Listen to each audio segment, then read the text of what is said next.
जागते रहो।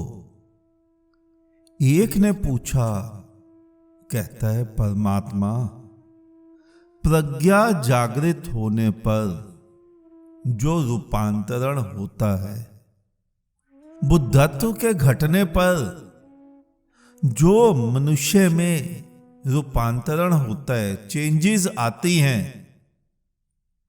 वो क्या होता है, कैसा रूपांतरण होता है, कैसा दिखता है वो मनुष्य। बचकानी बातें हैं, बच्चों वाले सवाल हैं, कुछ भी नहीं फर्क पड़ता। ना तो तुम्हारे 10 सिर हो जाते हैं, ना तुम्हारे 10 हाथ लग जाते हैं, ना तुम्हारे सिर के पीछे कोई गोल चक्र घूमने लग जाता है, ना तुम्हें कोई भूत भविष्य दिखता है। केवल एक घटना जरूर घटती है, और वो होती है घटना कि जब ये घटना घटती है बुद्धत्व की, प्रज्ञा की, जागृत होने की, तो इस घटना के घटने की कंडीशन ही यह होती है कि वहां तुम नहीं होते। और जहां तुम नहीं होते, जहां तुम्हारा अस्तित्व नहीं होता, जहां तुम्हारी मैं नहीं होती, वहां तुम्हारा दुख, तुम्हारा संताप, तुम्हारी पीड़ा, तुम्हारा क्रोध, मोह, चाह, कुछ भी तो नहीं बच सकता। क्योंकि ये दुख देने वाली वस्तुएं जिसकी हैं, वही नहीं बचा। घटना घटने का मूल जो कारण था वो यही था कि तुम नहीं वहां बचे, तो ये भी नहीं बचा। वहां जो बचता है, जो तुमने पूछा ना, रूपांतरण होने पर कैसे क्या होता है, कैसा दिखता है, तो वहां जो बचता है तुम्हारे भीतर, वो होता है प्रेम, वो होता है करुणा, दया, सत्य, परमात्मा, बोध। तुम्हारे भीतर भी कहना ठीक नहीं है, तुम भी वो हो जाते हो, ये भी कहना ठीक नहीं है। वहां केवल वही बचता है। मैं तुम्हें दावे के साथ कह सकता हूं ये कि जिस दिन ये घटना घटेगी तुम्हारे भीतर, उस दिन तुम देखोगे चारों तरफ पूरी प्रकृति आनंद में मग्न है, उत्सव मना रही है, नृत्य कर रही है। यही दिखेगा तुम्हें उस दिन। तुम देखोगे कि वृक्ष, कौवे, कोयल, कुत्ते सभी परमात्मा के नृत्य के साथ साथ नृत्य कर रहे हैं। उस दिन तुम हंसोगे स्वयं पर, या कह सकते हो कोसोगे स्वयं को कि हाय, मैंने अपने ही जीवन के इतने वर्ष व्यर्थ गवा दिए। मेरी स्वयं की उदासी का कारण, मेरे स्वयं के दुख का कारण मैं ही था। जो कमी थी मेरे भीतर, जिस कारण मैं मंदिरों मस्जिदों में भागा जा रहा था, वो कारण केवल मैं था, मेरा अभिमान था। याद रखो, जब तक मैं समाप्त नहीं हो जाएगी, तब तक जीवन रूपांतरित नहीं होगा, कोई घटना नहीं घटेगी। हां, तुम कल तक पैंट कमीज पहनकर घूमते थे, टाई लगाकर घूमते थे, तुम किसी कृष्ण भक्ति संस्था में गए, उन्होंने तुम्हें मूड बना दिया, बहला फुसला दिया, धोती पहना दी, कंठी पहना दी, तिलक लगा दिया, माला दे दी गले में, जप माला, कंठी माला, ऊपर ऊपर आईने में देखोगे तो तुम पूरे बदल गए, दूसरे को दिखाने के लिए तुम पूरे बदल गए, लेकिन क्या भीतर से तुम्हारा चित्त बदला? बिल्कुल ऐसे ही तुम्हारे महात्मा है।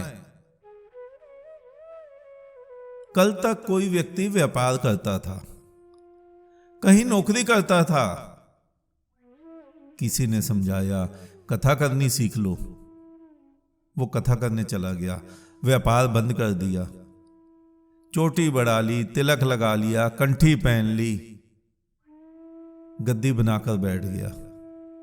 तुम्हें क्या लगता है कुछ बदल गया भीतर से? क्या ये वही व्यक्ति नहीं है अब जो कल तक व्यापार करता था और लोगों का धन हरण करता था? आज दान के नाम पर पैसे वसूल रहे।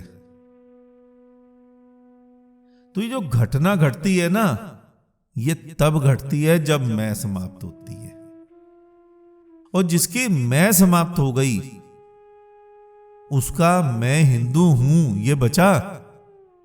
गर्व से कहो मैं हिंदू हूं ये बचा,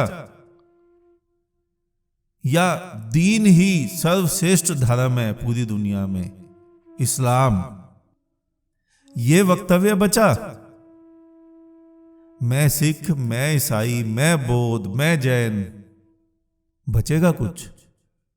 क्योंकि मैं ही तो कारण थी, और मैं के गिरते ही तो घटना घटी। तो जब घटना घटी तो क्या बचा? जब मैं ही नहीं बची तो क्या बचा? जब तक मैं समाप्त नहीं हो जाती तब तक जीवन रूपांतरित हो ही नहीं सकता, जीवन सुखी हो ही नहीं सकता।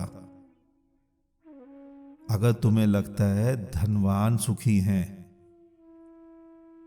तो धनवानों से पूछो क्या तुम्हारा धन तुम्हें सुखी कर पाया? एक भी नहीं मिलेगा। धनवानों जैसा दुखी व्यक्ति पूरी सृष्टि में दूसरा नहीं होता, क्योंकि धनवान होने का गुण ही यह है कि उसके हृदय में असंतोष, राग, द्वेष, घृणा, क्रोध, यही तो लक्षण है। इसी कारण तो धन इकट्ठा हुआ।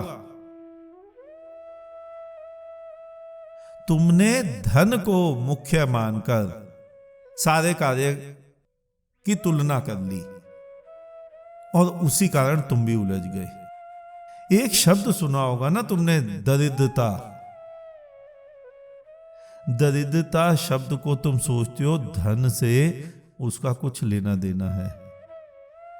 गांधी ने भी शब्द निकाल दिया दरिद्र नारायण, लेकिन दरिद्रता का गरीबी से कुछ भी लेना देना नहीं।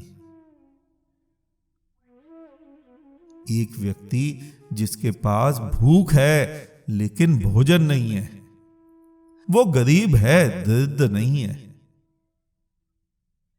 और गांधी ने जिसे दरिद्र कहा, वो गरीब है, दरिद्र नहीं है। गांधी ने अपने जीवन काल में अगर किसी बुद्ध का संग किया होता तो गांधी समझ पाते कि दरिद्र या गरीब में क्या भेद है। ढूंढ के देखना, यह गांधी का ही वचन था, दरिद्र नारायण। नारायण यानी ईश्वर, और ईश्वर और दरिद्र असंभव, हो ही नहीं सकता। मेरी दृष्टि में दरिद्र वो नहीं है जिसके पास खाना नहीं है, बल्कि वो व्यक्ति दरिद्र है जिसके पास खाना तो है लेकिन भूख नहीं है, क्योंकि उसका पेट तो पहले ही भरा हुआ है। अपने भीतर उसने भरा हुआ है राग, द्वेष, घृणा, वैमनस्य, लोभ, क्रोध इत्यादि वस्तु से वो इतना भरा हुआ है जिसके कारण उसके पास भूख ही नहीं है।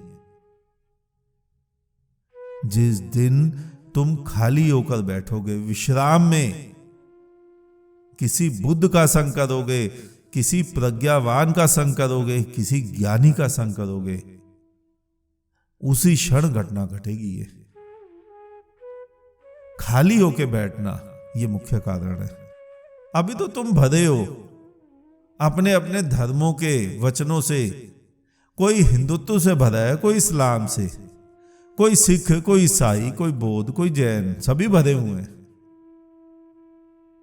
जिस दिन खाली होकर बैठोगे उसी दिन घटना घटेगी और हमेशा हमेशा के लिए तुम आनंदित हो जाओगे। यही प्रश्न था ना तुम्हारा। प्रज्ञावान होने के बाद, जागृत होने के बाद जो रूपांतरण होता है, उसके बाद कैसा अंतर आता है। अंतर केवल इतना आता है कि जब तुम रूपांतरित होते हो तो चारों तरफ देखते हो कि इस पृथ्वी के कण कण में आनंद भरा हुआ है। कोई कोना खाली नहीं है इस पृथ्वी का, इस ब्रह्मांड का। यहां कौवा भी नृत्य कर रहा है, कोयल भी संगीत गा रही है, कुत्ता भी, गाय भी। बस यही होता है रूपांतरण। बाहर की सृष्टि में रूपांतरण नहीं होता, तुम्हारे भीतर रूपांतरण होता है। तुम्हारा जो हृदय है वो प्रेम से भर जाता है। सांसारिक दृष्टि से कहें तो तुम पागल हो जाते हो। बाहर वाला देखेगा तो यही कहेगा ये व्यक्ति पागल हो गया, लेकिन तुम्हारे भीतर प्रेम भरा होगा।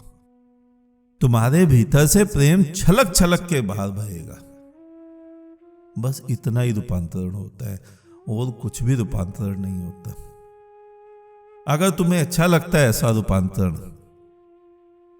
तो किसी बुद्ध का संग करो, किसी प्रज्ञावान का संग करो, 2 क्षण खाली बैठो। अगर तुम्हें ऐसा पागल नहीं बनना तो अपने उन्हीं धर्म स्थलों में जाते रहो, माथे टेक कर स्वयं को संतुष्टि देते रहो कि तुम धार्मिक हो। हिंदू हो, मुसलमान हो, सिख हो, ईसाई हो, और कुछ भी नहीं। आज इतना ही, शेष किसी और दिन। अंत में चारों तरफ बिखरे फैले परमात्मा को मेरा नमन। तुम सभी जागो, जागते रहो।